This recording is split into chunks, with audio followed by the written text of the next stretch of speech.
Spider-Man and video games are two things that have gone hand in hand for many, many years. In fact, the very first Spider-Man game came out in the very early 80s, but here we are, 40 years later with Spider-Man games still coming out strong.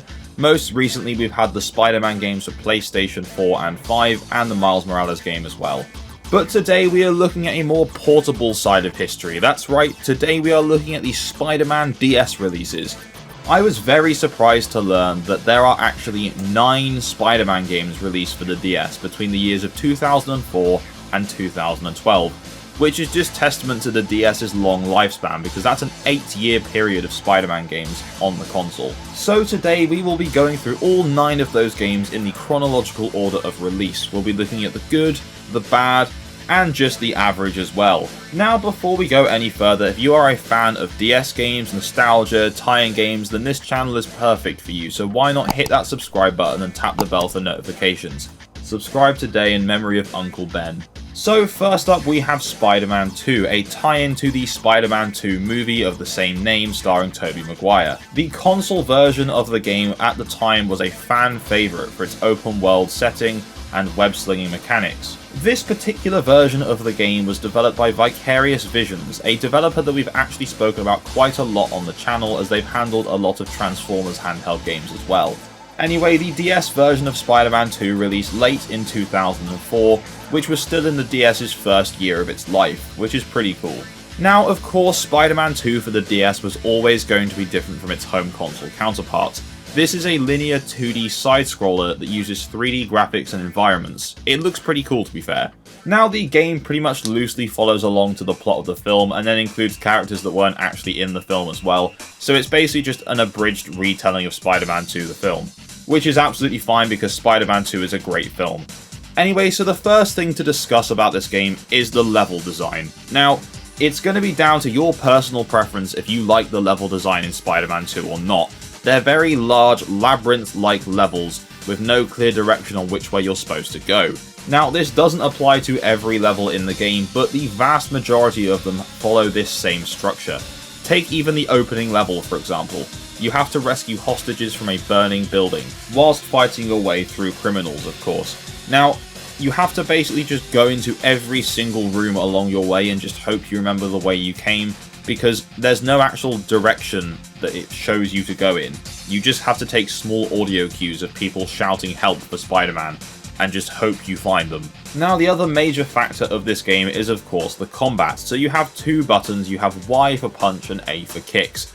There isn't really a defensive button, but occasionally you can press the left bumper just before certain attacks hit to go into your Spider Sense mode, where everything else slows down and you can kind of move out the way, but there's no actual set block button. Enemies can attack you quite fast, and sometimes they have some invulnerability whilst they're doing these attacks, so along with the labyrinth levels, it does slow down the pace of the game quite a bit when you're in these combat situations.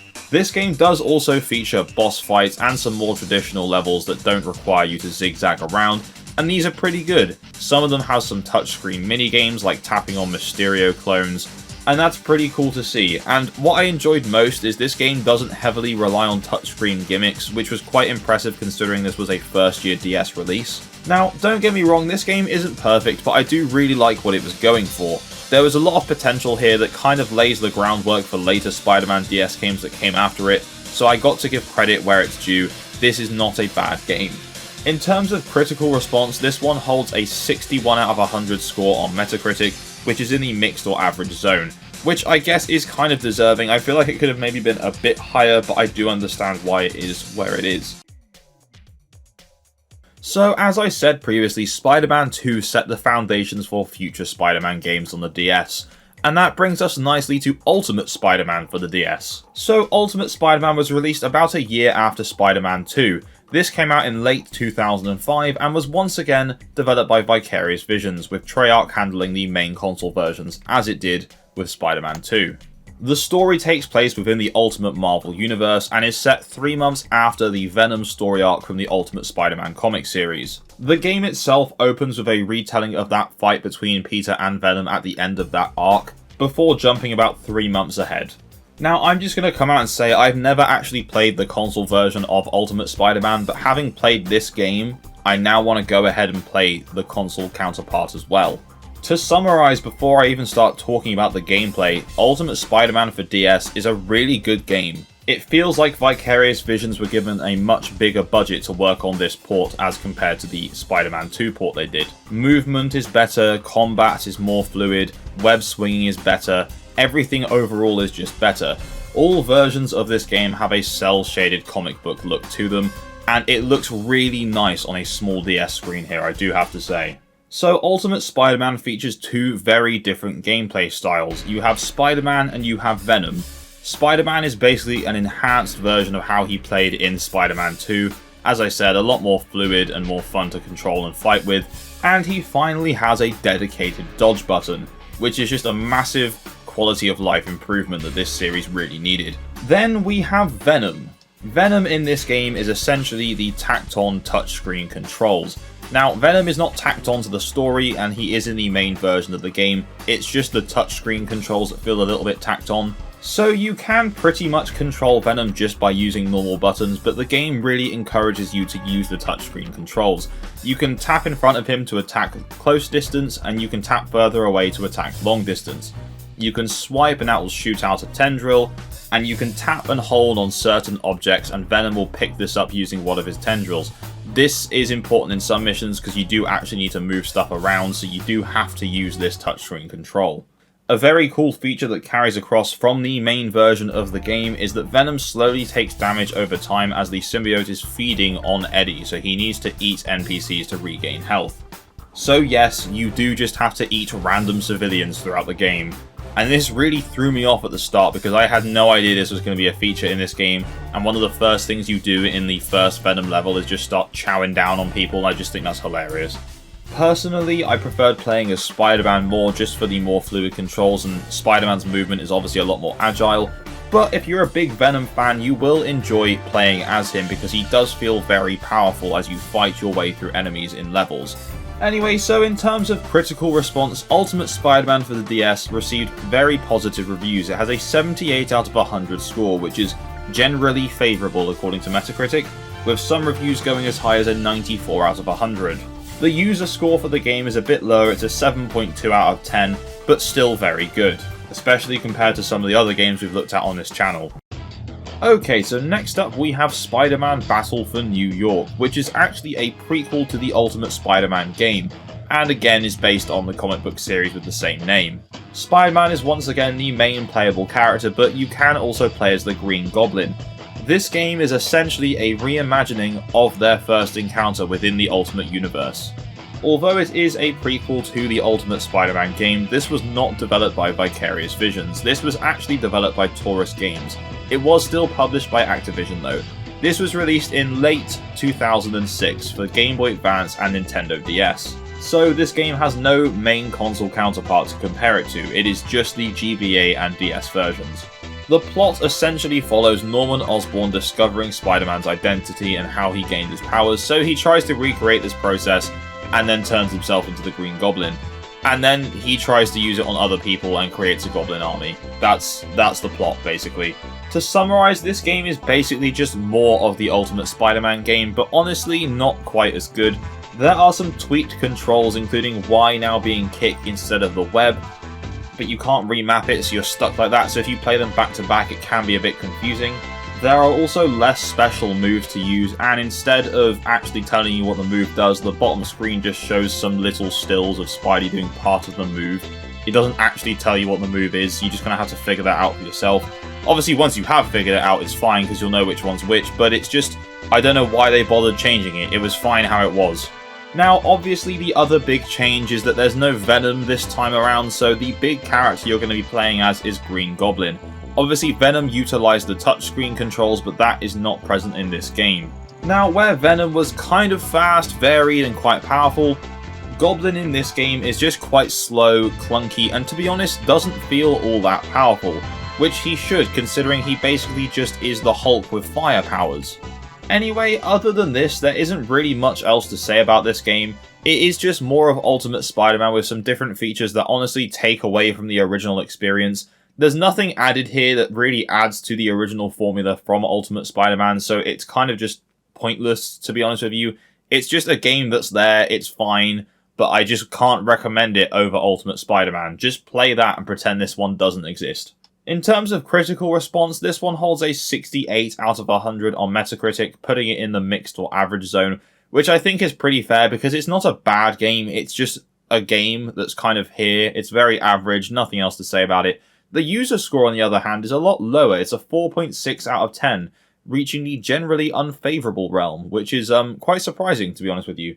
Anyway, seeing as I've already forgotten this game exists, let's move on to the next one.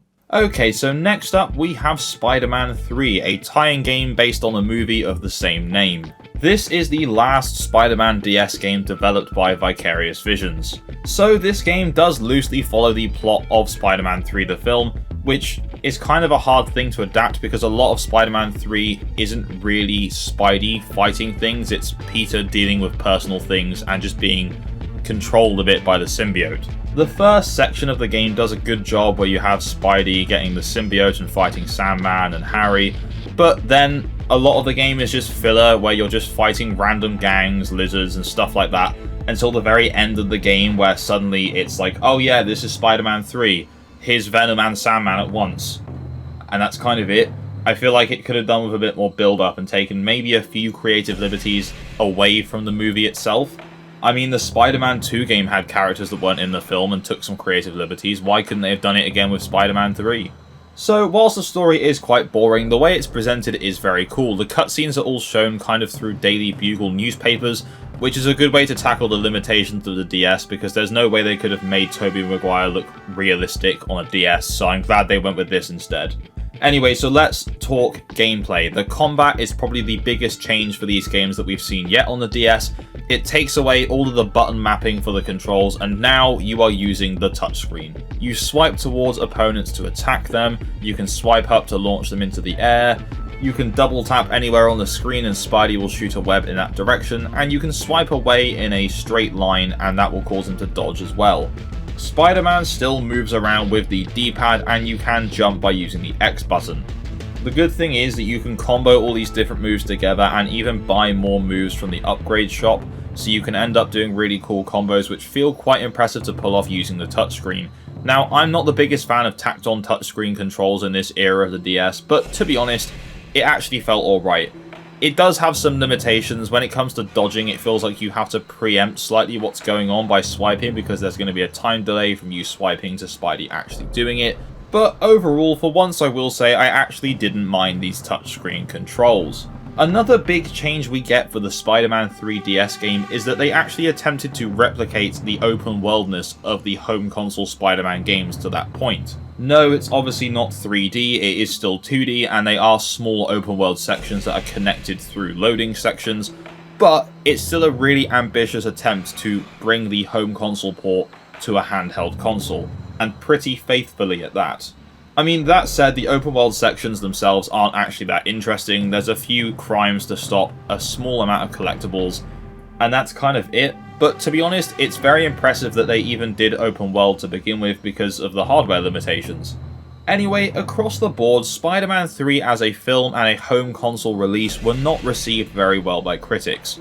However, this is where the DS version comes into shine, because on Metacritic it holds a 79 out of 100 Metascore, holding it at generally favourable. Even the user score is in the mid-6s, which isn't too bad, so overall I'd say this game for the DS is a pretty big win.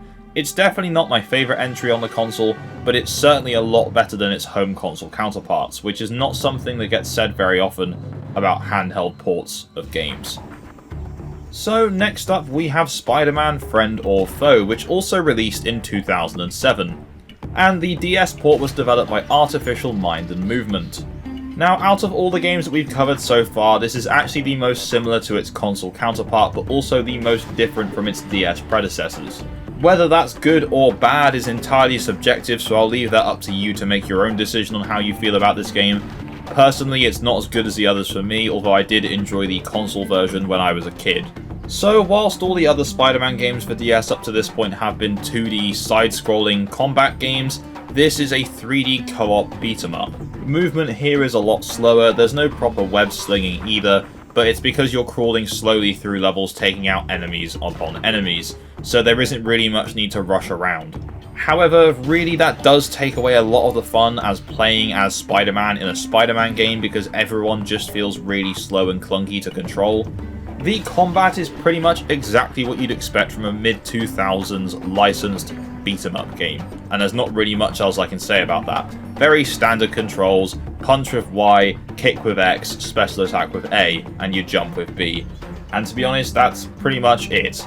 Another issue with this game is that as you play through the game, you can collect coins and purchase upgrades like health and special meters for Spider-Man, but the issue is, this doesn't carry across when you play as the other characters, which is literally half the point of the game. So you upgrade Spider-Man and then you switch to your teammate and they have like half the health, so it's just completely pointless and discourages you from playing as other characters like the game wants you to. Very bizarre design choice there, to be honest. I mean, characters you unlock later in the game do have larger health bars like Venom and Sandman, but the early ones just don't, so it's completely pointless trying as the other ones, and not to mention half the characters do have very similar movesets. Spider-Man, Blade, and Black Cat, for example, all have quite similar movesets. It's very weird. If you're going to make a game where half the point of the game is that you team up with Spider-Man characters and other Marvel heroes, and the game wants you to play as these other characters, at least make them interesting to play as. In terms of design, the game looks fine. Graphically, it's fine. Some of the character designs are straight from the Spider-Man trilogy, the Sam Raimi trilogy, so Green Goblin, New Goblin, so on and so forth, but some of them are more comic book looking, like Black Cat. It's a very weird mix of the two.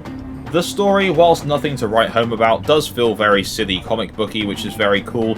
These alien creatures called Phantoms came to Earth on the same meteor that brought the Venom symbiote, and you've got to find out who's using these Phantoms to try and take over the Earth. Spoiler alert, it's Mysterio. But other than that, there are a couple of touchscreen based minigames that aren't particularly exciting, and unfortunately you do have to do them at certain segments in the game, and by the end they do actually get quite difficult. The boss fights are all very generic mid-2000s beat-em-up boss fights, just repeat the same move over and over again like 3 times and that's it, you're done. Anyway, so in terms of critical response, this one did not fare quite as well across the board, to be honest with you. Spider-Man Friend or Foe on every platform is just a very average game, with the DS port actually getting the lowest critical score out of all of them with a 55 out of 100. But that's not really saying much because the highest one was 62 out of 100 on the PS2. The user score is about the same as well, about a 6 average, so just a very middling game all round. Okay, so moving away from the middling averageness of Friend or Foe, we now have Spider-Man Web of Shadows. This was released in late 2008, and the DS version was developed by Kryptonite Games. So the PS3, Wii, and 360 version of Web of Shadows is an open-world game. The PS2 and PSP version is a 2.5D side-scroll and beat-them-up. The DS version of Web of Shadows is actually a Metroidvania-style game, obviously keeping the beat-em-up mechanics. Now, when I started playing, I immediately had flashbacks to playing the Spider-Man 2 DS game with its really awkwardly laid out levels. But I'm pleased to announce that that was not an issue in Web of Shadows whatsoever. The Web of Shadows DS port feels like Kryptonite looked at the previous DS releases and thought, let's take all the best parts of those games and make them better for our game. The general concept of the Metroidvania type levels from the Spider-Man 2 DS port was a really cool idea, it just wasn't handled very well. Here it's handled a lot better. Then they took the general control scheme from Ultimate Spider-Man and the much more fluid and combo-able, is that even a word? Combat from Spider-Man 3, minus the touchscreen controls. Spider-Man gets infected by one of the invading symbiotes, which now allows him to switch between the black suit and the regular Spider-Man suit at will. So you have 2 different control schemes. You have the regular Spider-Man control scheme that we've seen before, and now the black suit one, instead of web swinging you can dash, and both suits have different combat moves. The game also attempts to bring across the choice system that was prevalent in the home console version. And yes, it does still work here, it just feels a little bit more awkward and tacked on than it does in the main console version of the game. Now, this is all sounding pretty good so far, but this game does have a few issues. The biggest issue for me is that obviously this doesn't want to be a short game, so there's a bunch of unnecessary padding added in about halfway through, which is just a lot of backtracking, then locking you in a room with a bunch of enemies that keep respawning, and it actually gets quite difficult because it's just complete luck depending on what enemies you're going to get. And in these situations it can be very overwhelming and quite challenging to overcome them because there's so many different enemy types you could encounter. Now, an argument could be made that I could have spent ages and ages learning and practicing every enemy's moveset to dodge them perfectly, but in a situation where I'm being overwhelmed, I'm not going to think about that. I'm just going to panic and button mash, to be honest. But other than these random difficulty spikes with locked rooms, this is a really good game, and I would recommend it, as well as Ultimate Spider-Man. These are both very good Spider-Man DS games. Now, in terms of critical response, interestingly enough, the DS port of this game is the highest scoring one, with a 77 out of 100 Metascore. It's the only generally favourable review score across every version of the game, with all the others being in the 60s and the PC version being at 52. This was actually the only Spider-Man DS game that I had owned and played before making this video, so maybe I'm a little bit biased, but it is very good. Okay, so next up we have Spider-Man Shattered Dimensions, which is somewhat of a follow-up to the Web of Shadows DS game. And I don't mean this in terms of story, I just mean in terms of how the game plays.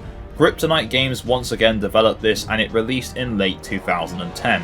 It seems to be within the same engine, it has the same kind of combat and the same web swinging system, and as well as that it has the same Metroidvania design, so it is very similar to Web of Shadows in those aspects.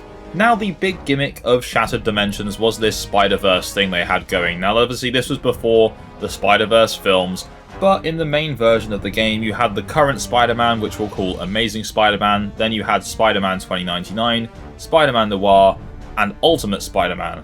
But for some reason in the DS version of the game there's no Ultimate Spider-Man, it's just Noir, 2099 and the regular one. Now, the home console version of the game has you playing as these 4 different characters in their own respective worlds, which is still the case here, but the gameplay styles for each of those in the home console version is quite different, whereas here that's just not a thing. Aside from them all having slightly different movesets, for example 2099 can glide, they're all pretty much the same. The whole point of Spider-Man Noir in the home version was that he wasn't the best in combat, so you relied on stealth. That just isn't really a thing here. The levels themselves still look like the respective characters' homes, like the futuristic city of 2099 and regular New York for Spider-Man, but Noir's levels just kind of look ugly. They just have this weird filter over the screen to make it look a bit older, but other than that there's no real work put into it like there was in the home console version of the game. Nothing too stylistic or anything like that, just really kind of average looking. There is also a mini game that you have to play on the touchscreen to swap between characters in between levels, and it's just really annoying after you've done it like twice. It just gets really old really quickly. Now, Kryptonite did address one of the biggest issues with the previous game, and that was the difficulty spike. So now there are 2 separate difficulty settings, one for combat and one for exploration, which is something I don't think I've ever seen before in a DS game, so that's kind of cool. Adjusting the exploration difficulty basically just removes or adds waypoints and markers for you to easily see where you're going next, or if you don't want that, you just turn the difficulty up and you just explore by yourself and naturally progress and find objectives. That's kind of it. Combat difficulty is fairly self-explanatory, it just tones down the difficulty of the enemies you're fighting. But it's very cool that that's an option, because that was the biggest issue with Web of Shadows DS. Sadly, although the premise and story is very cool in the home console versions of the game, it's just quite boring here. A lot of the cutscenes and things that are quite integral to the plot of the story are just not in this game, so a lot of the world building and character building that you get in the home versions just isn't here, so the payoff at the end, where all the Spider-Men thank each other for helping each other out, just feels kind of pointless because you feel like you've just been on 3 completely different adventures with 3 different characters that aren't really connected, not in the same sense that that was in the home console version. It's hard to say really where I'd rank Shattered Dimensions among the other DS games, because it does improve on a lot of what Web of Shadows was going for, but on the other hand it also feels like a step backward with some of the other mechanics it implements. It's a bit of a weird one. It's still a good game and definitely worth checking out, but I would recommend Web of Shadows over this personally. Anyway, the DS port of this game critically received a 73 out of 100 score on Metacritic, which puts it in the mixed or average, which is a bit lower than its predecessor, but that's okay, it's still good. The user score is generally favourable with an 8.2 out of 10. Okay, so next up we have Spider-Man Edge of Time. This game is a standalone sequel to Spider-Man Shattered Dimensions and released late 2011. Unlike the previous couple of DS games, this was not developed by Kryptonite, it was actually developed by Other Ocean Interactive. Now immediately one of the bigger changes here is there's no longer 3D character models, they are now 2D sprites. And as was the case with every version of Edge of Time, there were only two main Spider-Men this time, and that is the Amazing Spider-Man and Spider-Man 2099. Now the big gimmick of Edge of Time is in the title, it's all to do with time. What you do in the past as Peter affects what happens with Miguel in 2099. Of course, some things just make completely no sense, like Peter opening a door in present day, and then that same door still being open like 50 years later for Miguel to walk through, or vice versa. So the time travel doesn't actually make sense when you think about it, but as a game mechanic it is very cool. Unfortunately, the combat takes a big step back from Kryptonite's versions of it, so it's not quite as fun here, doesn't feel quite as fluid or free-flowing, it's just back to being clunky like it was in the early games on the DS. Web swinging is still fine, but other than that, movement and combat just feels like it's taken a step back towards the original Spider-Man 2 DS game rather than all the improvements we've made over the other games. It's very weird. I think the biggest problem with this game is that it just feels very rushed. The home console version isn't exactly a masterpiece, but this just isn't really it. The art style is nice, it's nice to see some 2D sprites in a more modern-ish game. It kind of gives Spider-Man Game Boy Advance game vibes, which is not a bad thing, but overall, to be honest with you, I just can't recommend this game. In terms of critical response, Edge of Time for the DS did not fare very well at all. In fact, it has a solid 50 out of 100 overall, so barely into the mixed or average. If it had been any lower, it would have been negative. The user score is still actually an 8 out of 10, interestingly enough, so there are some fans of this game, but sadly, I'm not really one of them. It's not terrible by any means, but it's not the best one on the DS by far. Okay, so we are finally at our last entry, the final Spider-Man DS game to come out, and that is The Amazing Spider-Man, the movie tie-in game, based on the film of the same name. The game was released in June 2012 and was once again developed by Other Ocean Interactive. Where Spider-Man movie tie-in games before have kind of just set themselves roughly based on the film, this one is actually set after the film ends and picks up with Oscorp still doing the lizard research that Dr. Connors had started. So that's pretty cool. I do like when movie tie-in games continue the story of the film rather than just trying to replicate them in a usually worse way. Anyway, this honestly is quite similar to Other Ocean's previous Spider-Man game, Edge of Time.